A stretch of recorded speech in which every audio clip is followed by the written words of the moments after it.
I just finished a 40-day fast, and these are the 4 lessons I learned from it.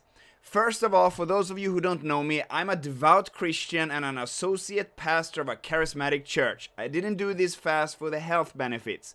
Although losing over 40 pounds and having your body staying in autophagy for extended periods are very beneficial health-wise, this isn't the reason I did it.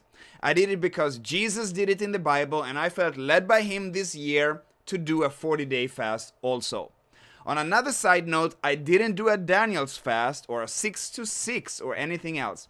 I did it the biblical way, which means no food, no solids, no purees, just liquid. If you want to be super strict, you should do only water.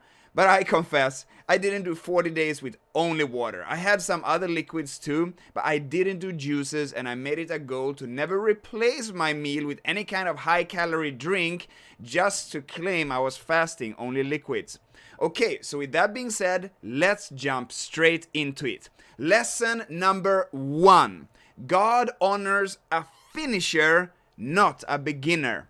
But God answers faith, not finishing. I sensed in my spirit personally that the answer to my prayers came already in the first week of the fast, but I had to finish to honor my God with my commitment and decision. Now, it's very admirable and honorable to commit to a 40-day fast or a 21-day fast or 7 or 3 or even 1, but the beginner is not the one who wins the race. It's the finisher. God honors those who stay true to their words and commitments to him. That is something I learned, that once you promise God something, follow through with it, and he honors that. But for him to honor you doesn't mean he answers you. God honoring you and God answering your prayers are 2 different things. God doesn't answer you because you finished a fast. He answers you because of your faith. Hebrews 11 says, without faith it is impossible to see God. It's impossible to please God. So make sure that all things are made out of faith, not just commitment. Although committing to something and following it through before God is a good sign of your faith. Lesson number 2. There is no shortcut. The purpose of fasting is putting aside your own physical desires and appetite for a sacrificial intimacy with the Holy Spirit. Your feelings and emotions may be out of whack and you may not feel good. That's normal. For some periods during this fast, I have felt really bad. I've felt very hormonal in the sense that my emotions have been a little extra jumpy or bouncy. A little bit extra happy for no reason or a little bit extra sad for no reasons during the fast. It's because staying away from food can cause certain deficits in certain vitamins, and it can cause our feelings to become heightened or lowered. This is normal. Don't expect a certain pill or supplement or tablet or drink or mixture or exercise to alleviate the pain and the discomfort that you're feeling during a fast. That pain is kind of the purpose of the fast. If you do not suffer physically, are you even fasting? Remember what Peter said, that those who have suffered in the flesh has ceased from sin. So don't expect any kind of shortcut, just grind it through because of your commitment to Jesus. Lesson number 3, how you finish matters.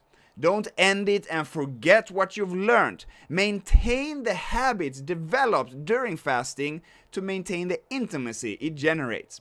Now, I'm not talking about how you end it food-wise or what food you're going to break your fast with or how you're going to eat for the coming days after the fast, although those things are very important and crucial so you don't end up in the ER. But how you continue after your fast spiritually is even more important. Many people think that fasting is the solution to their problems, and once they finish their fast, they expect certain situations to be resolved. But when such is not the case, many times we fall into doubt or self-pity. Make sure you do not allow your circumstances to determine the success of your fast. Many times God answers the prayers way before you even finish your fast, but you may not know that or feel that. So don't give the devil any space in your life after a fast. Let's say you pray for God to help you overcome an addiction during fasting, and then it doesn't seem like you overcame it after you finish the fast. The answer to your prayer may be the habits you developed during your fast. So don't be too quick to forsake habits developed during fasting due to a return to a regular life. Lesson number 4. Fasting many times is dry, and you don't always feel more anointed. Sometimes you even feel less anointed, but you're not fasting to feel anointed or to feel close to Jesus. You fast to fulfill a covenant. I thought that for sure once I finish this fast, I would be almost next to Jesus and so holy, and hear the Holy Spirit so clearly. This breakthrough fast was all I thought I needed to take the next step in my journey with Jesus. But I realized that that is not how it works. The relationship with Jesus is not developed, or the intimacy with the Holy Spirit is not developed only when fasting, although it can spring jump it, but it's developed in day-to-day life and activities as a Christian. I felt very, very dry many days. I felt like I wasn't compensated enough in heavenly anointed for the fact that I wasn't eating. But that isn't why I did it.